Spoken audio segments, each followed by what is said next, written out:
ठीक है। तो अब हम दूसरा एक्सपेंशन की बात करेंगे, सुपरफिशियल या एरियल एक्सपेंशन के बारे में। क्या होता है, मान लो कि कोई एक मटेरियल है, कोई एक मेटेलिक शीट है जिसका ओरिजिनल एरिया A0 है, हमने टेम्परेचर बढ़ाया थीटा नॉट से something theta final theta F कर दिया, जिसके कारण इसका फाइनल एरिया ये हो गया। ठीक है, अब आपको दिख रहा है कि ये ओरिजिनल एरिया रहा होगा, ये change in area delta A. Experimentally ये देखा गया कि जो चेंज इन एरिया है वो ओरिजिनल एरिया पर डिपेंड करता है, change in area delta theta पे डिपेंड करता है। तो delta A directly proportional to A0 and delta theta. Proportionality को हटा के हमने एक कांस्टेंट डाला जिसका नाम है coefficient of superficial expansion. Okay, यहाँ तक समझे? बढ़िया। इसका यूनिट क्या है, पर डिग्री सेल्सियस या पर केल्विन।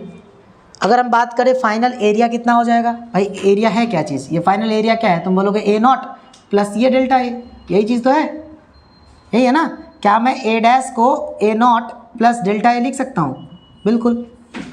ये देखो A dash is equal to A0 plus, यहाँ देखो A dash is equal to A0 plus delta A. Delta A को हमने क्या लिखा था, beta A0 delta theta, beta A0 delta theta. हमने इन दोनों में A0 कॉमन ले लिया, इससे हमें क्या मिला, A dash is equal to A0 1 plus beta delta theta. A dash क्या है, एरिया आफ्टर द एक्सपेंशन। अब आपको या तो पूछ लेगा, कई बार बीटा पूछेगा कि भाई बताओ कोफिशिएंट ऑफ एरियल एक्सपेंशन की क्या वैल्यू होगी, या फाइनल एरिया कितना होगा आफ्टर एक्सपेंशन। या फिर कई बार ऐसे पूछता है कि कोई एक मेटेलिक शीट है या डिस्क है जिसके अंदर में सर्कुलर कैविटी है, ठीक है, मान लो R रेडियस का, और अगर हमने इसको हीट किया, इसको हमने क्या किया, हीट दिया, हमने इसको हीट दिया, तो बताओ इसकी कैविटी का साइज़ कम होगा या ज़्यादा बढ़ेगा।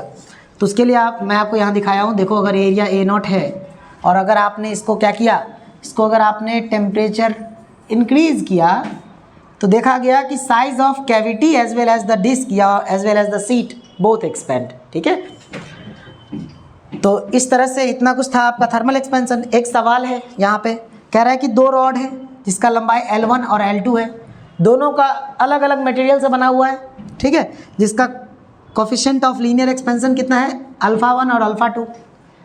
अब आपसे पूछ रहा है कि बताओ उनका, देखो क्या लिखा हुआ है, the difference between their final length will be independent of temperature if, अगर उनका डेल्टा एल टेम्परेचर पे डिपेंड ना करे। इसका क्या मतलब है, टेम्परेचर पे डिपेंड ना करे या क्या मतलब है, या आप सोचो, ठीक है, और सॉल्व करने की कोशिश करो।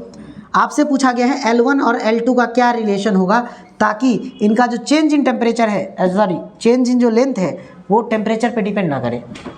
चार ऑप्शन दिया हुआ है, α1 upon α2, α2 upon α1, root under α1 upon α2 and root under α2 upon α1।